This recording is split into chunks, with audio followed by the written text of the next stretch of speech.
Hallelujah, praise the Lord. எப்படி இருக்கிறீங்க? ஆண்டவர் உங்களை ஆசீர்வதிப்பாராக. ஒவ்வொரு நாளும் இந்த பரலோக சத்தம் நிகழ்ச்சி உங்களுக்கு ஆசீர்வாதமாக இருக்குது இல்லையா? கர்த்தர் உங்களை ஆசீர்வதிப்பா. தொடர்ந்து பாருங்கள். அநேகருக்கு நீங்கள் அறிமுகப்படுத்துங்க. அநேகருக்கு வாட்ஸ்அப் குரூப்பில் சென்ட் பண்ணுங்கள். மற்றவங்க பார்த்து ஆசீர்வதிக்கப்படட்டும். கர்த்தர் நம்மை ஆசீர்வதிப்பார். இந்த நாளில் வேதத்திலிருந்து ஒரு வசனத்தை வாசிக்கலாம்.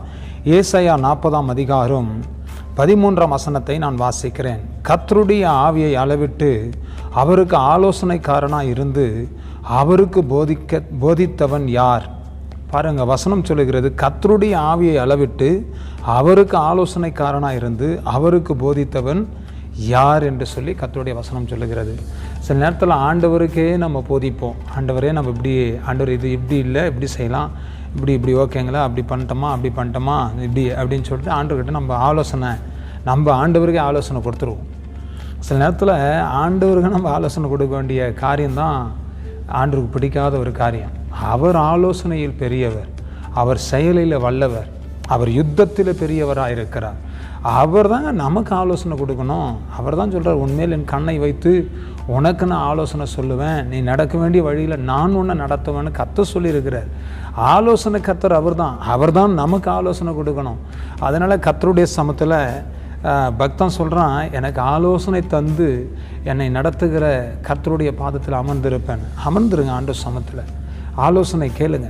அவர் பாதத்தில் உட்காருங்க. ஆண்டவர் எனக்கு ஆலோசனை கொடுங்க, நான் செய்ய வேண்டிய காரியம் என்ன, நான் அடுத்தது என்ன பண்ணணும், எனக்கு ஆலோசனை கொடுங்கப்பான்னு சொல்லுங்கள். நீங்கள் போய் ஆண்டுகிட்ட ஆலோசனை கேட்க சொல்லாதீங்க. அவருக்கு ஆலோசனைக்காரனாக இருக்காதீங்க. அவருடைய ஆவியை அளவிடாதீங்க. அப்படி ஆவியை அளவிடவே முடியாது. அது நீச்சல் ஆயம், அது கணுக்கால் அளவு, முழங்கால் அளவு நீச்சல் ஆயம், அதுக்கு அளவே கிடையாது.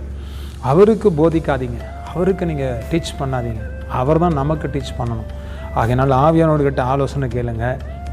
சில நேரத்தில் நம்ம என்ன பண்ணுவோம்னா, நம்மளோட வயசில் மூத்தவங்களாக இருக்கிறவங்களுக்கெல்லாம் நம்ம டீச் பண்ணுவோம். கிடையாது. அவங்க தான் நமக்கு டீச் பண்ணணும். சில நேரத்தில் நம்ம ஜாக்கிரதையாக நடக்கணும். ஆவியானவர் சில பேர் அப்படி உருவாக்கி நடத்துவார், நான் ஒத்துக்கிறேன், இல்லைன்னு சொல்லலை.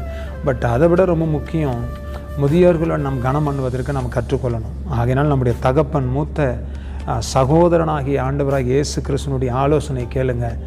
அவர் நம்மை நடத்துவார், அவர் உங்களை பாதுகாப்பார். செபிக்கலாமா? தகப்பனே, இந்த நல்ல வேலைக்காக உமக்கு நன்றி. நீர் ஆலோசனையில் பெரியவர், செயலில் வல்லவர் ஆண்டவரே. ஹல்லேலூயா. ஓ ரகாலாமா துடாந்தாலாமா சியாந்தர, நீர் ஆலோசனை தந்து நீர் எங்களை அழகாய் நடத்துங்க. உம்முடைய பாதையில், உம்முடைய வழியில் நீர் விரும்புகிறபடி நாங்கள் நடக்க ஆவியானவர் எங்களுக்கு ஆலோசனை கொடுத்து கர்த்தர் எங்களை நடத்தும். உம்முடைய கரத்தில் ஒப்பு கொடுக்கிறோம். ரகாலாமாசியா, கர்த்தருடைய வல்லமை இறங்கட்டும். கர்த்தர் எங்களை பாதுகாத்து ஆசீர்வதித்து பலப்படுத்தி வழி நடத்துங்க சுவாமி. உம்முடைய பிரசன்னத்தில் ஒப்பு கொடுக்கிறோம் சுவாமி. ஆலோசனை கர்த்தராக இருந்து நீர் எங்களை தாங்கி ஏந்தி சுமந்து நடத்துங்க. உங்கள் நாமம் மையப்பட்டுட்டு சுவாமி. ஆண்டவரே, இந்த பிள்ளைகளுக்கு நீர் ஆலோசனை கொடும். கர்த்தர் வழி நடத்தும், மூடி மறையும். இயேசுவின் நாமத்தினால ஜெபிக்கிறோம் நல்ல பிதாவே. ஆமென், ஆமென், ஆமென். God bless you. கர்த்தர் உங்களை ஆசீர்வதிப்பார். ஆமென், ஆமென்.